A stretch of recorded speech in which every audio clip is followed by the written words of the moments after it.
What's up, guys? It's that Toy Vehicle Guy 9000.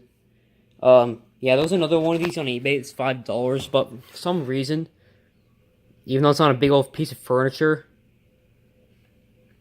um, they decided to make it local pickup only, which is sad because it's $5 and it's in Texas and it has a window slider and it's also shiny. This still doesn't have the motor attached, but I have good news. I found out where that broken wire goes. Apparently, it goes to this motor, and that turns on all.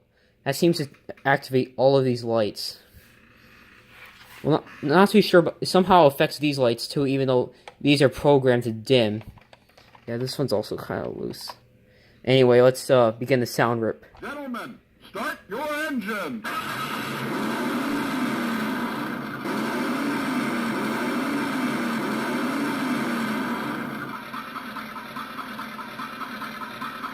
Yeah, for some reason they made these sound kind of raspy.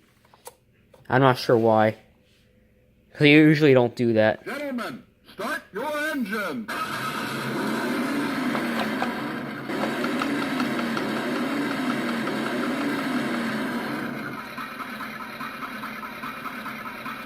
Obviously it doesn't do that. This was a pain because I had to cut the resistor and I didn't feel like taking out the soldering iron. So it was a bit difficult. And here's the other button.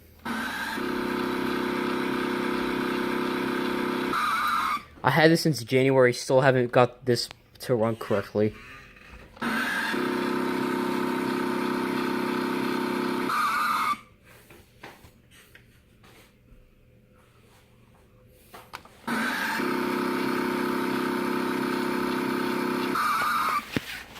Yeah, that wire is kind of in the way, that's why it's doing that.